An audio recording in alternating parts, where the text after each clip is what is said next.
Okay, so have you ever heard of the Princes in the Tower? Oh, yeah. Fascinating story. It's one of those historical mysteries that just captures your imagination, you know? Uh-huh. And today we're going to take a deep dive into it Okay. using the Noble Blood podcast episode on this topic. Sounds good. So picture this. It's 1483.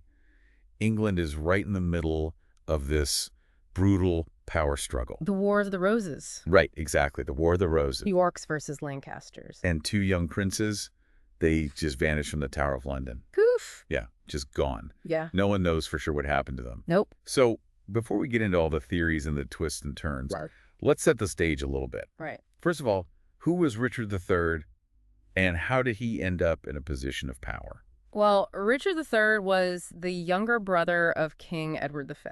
Okay, so he was a York. Yes, he was a York. And he had actually built a pretty solid reputation for himself. That's a what? As a skilled soldier and a loyal supporter of his brother. Not exactly the image that always comes to mind when you think of Richard III, right? Right, exactly. He wasn't always seen as the villain. Okay, so what changed? Well, things started to get complicated when Edward IV married Elizabeth Woodville. Now, this wasn't exactly a typical royal marriage, was it? No, not at all. I mean, Elizabeth was a commoner. Oh, wow. And her family, the Woodvilles, they were seen as pretty ambitious. Power hungry. Yeah, power hungry. So this marriage really created some tension in the court. You can imagine. Oh, yeah. And then to make things even more interesting, Edward IV dies suddenly. He was only 40, right? Yeah, only 40. And this leaves his 12-year-old son as the heir to the throne. King Edward V. King Edward V, just a kid. You can already sense the drama brewing, can't you? Oh, absolutely. You've got this underage king, a powerful queen mother from a controversial family, and a court full of nobles who all have their own agendas. A recipe for disaster. Yeah, it's a powder keg waiting to explode. And so Richard III steps in as the young king's uncle, He was named Protector of the Realm. which basically meant he was in charge until Edward V came of age. Right. So on the surface, it seems like a reasonable arrangement. Yeah, it does. But remember, this is a time of intense political maneuvering. The Woodvilles, they wanted to hold on to their power. Naturally. Of course, they weren't going to let this opportunity slip away. So we've got Richard feeling the pressure from the Woodvilles, and then young Edward caught in the middle. Yep. What happens next? Well, Richard starts making some pretty bold moves. First, he arrests Lord Rivers, Who was? the Queen's brother, and also, importantly, the young king's guardian. He accused him of plotting against him. And then Richard, he takes Edward V to the Tower of London. Oh, that doesn't sound good. No, not really. Richard claimed it was for the boy's safety and to prepare for his coronation. I don't know. Taking a young king to the Tower of London doesn't exactly scream safety to me. Yeah, I know what you mean. It definitely fueled the rumors and suspicions that were already swirling around the court. Like what? Well, the podcast highlights the execution of Lord Hastings, for example, What? who was another powerful lord. And this really cemented the image of Richard as a ruthless figure. So at this point, we have both princes in the tower under Richard's watch. Right. And then things take a very dramatic turn. A bishop steps forward and declares Edward V's marriage to Elizabeth Woodville invalid. Wait, what? Yeah. So that It means the princes are now illegitimate and they can't inherit the throne. Wow, that's convenient timing, isn't it? Huh? Almost too convenient for Richard. Yeah, the podcast doesn't shy away from that point. I bet. It's definitely suspicious. I mean, there's no real evidence to back up the bishop's claim, but for Richard, this is exactly what he needed. To make his own move for the crown. Exactly. And he does, doesn't he? He does. He becomes Richard III. Richard III. So now he's sitting on the throne that his young nephews are supposed to inherit. Yeah. And then And then the mystery begins. The princes, who had been seen playing in the Tower Gardens, vanish. just like that. Like they've vanished into thin air, Wow. gone without a trace. So now the question is, what happened to them? Right, the big mystery. Let's start with the most obvious suspect, Okay. Richard III. Yeah, he's definitely at the top of the list. I mean, he had just taken the throne from his nephews. It's hard not to see him as a suspect. He was under a lot of pressure. Yeah. People questioning his legitimacy, potential rivals lurking in the shadows. The princes represented a very real threat to his power, Exactly. even though they had been declared illegitimate. So is it really that far-fetched to think that he might have ordered their deaths? I mean, it was a pretty brutal time. Right. Power was often secured through violence. Absolutely. The podcast actually argues that Richard might have felt like he had no other choice. Like he was trapped. Yeah, and paranoid. Seeing those boys as a liability he couldn't afford. It's a chilling thought, It is. but we have to consider all the possibilities. Of course. What about the Tudors? Ah, yes, the other side of the story. Henry Tudor, he eventually defeated Richard III at the Battle of Bosworth Field. Right, and established the Tudor dynasty. So wouldn't the prince's disappearance have benefited him too? Oh, absolutely. I mean, by getting rid of the princes, Henry Tudor eliminates any potential challengers to his claim to the throne, and he can then use their disappearance to blacken Richard's name. It's a classic propaganda, isn't it? Paint your enemy as a monster. Exactly. The Tudors had a vested interest in making Richard III look like a villain. So are we saying that the Tudors might have actually been involved in the prince's disappearance? Well, the podcast does present that as a possibility. It even explores the idea of Margaret Beaufort. Henry Tudor's mother. Yeah, orchestrating the whole thing. Wow, that's quite the theory. It is. It's a pretty compelling narrative when you think about it. But is there any evidence to support it? Well, that's the thing with a lot of these historical mysteries.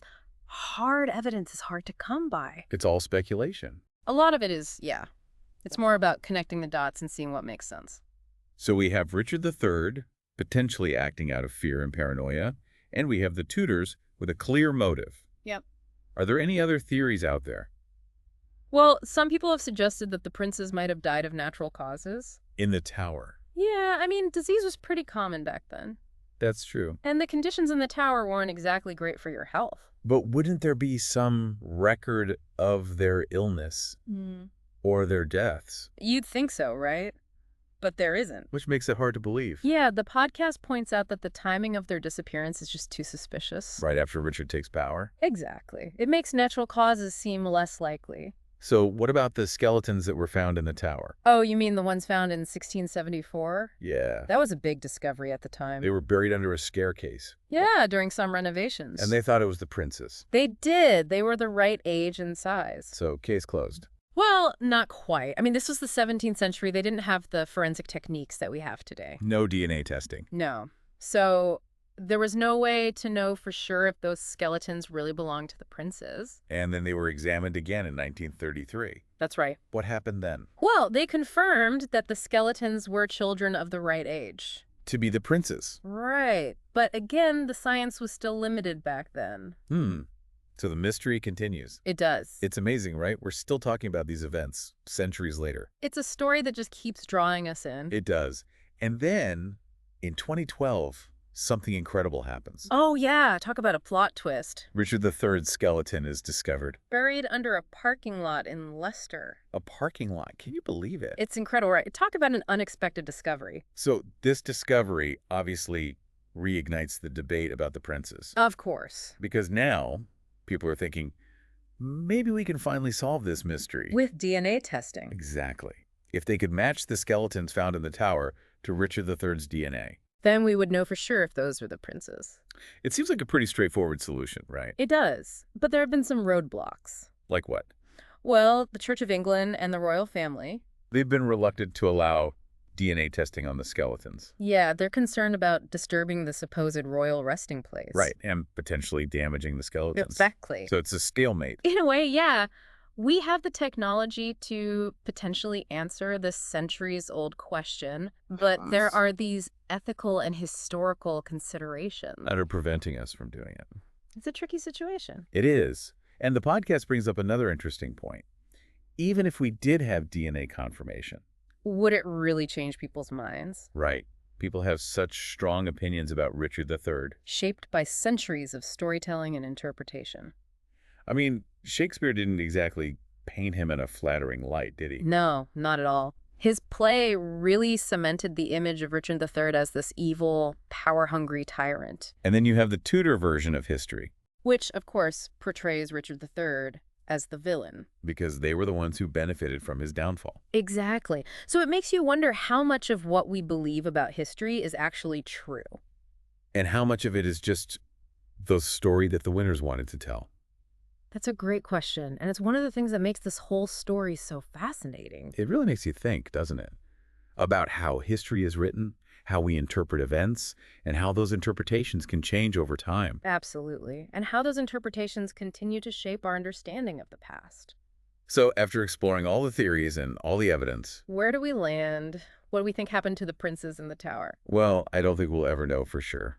Probably not. But that's okay. The mystery is part of what makes this story so captivating. I agree. It's the journey, the exploration that really matters. And even though we may never have a definitive answer We can still learn so much from studying these events. about the people involved, about the time period, about how history is made, What about ourselves? yes, about how we as humans make sense of the past. And how the past continues to influence us. It's a reminder that history is never really over, is it?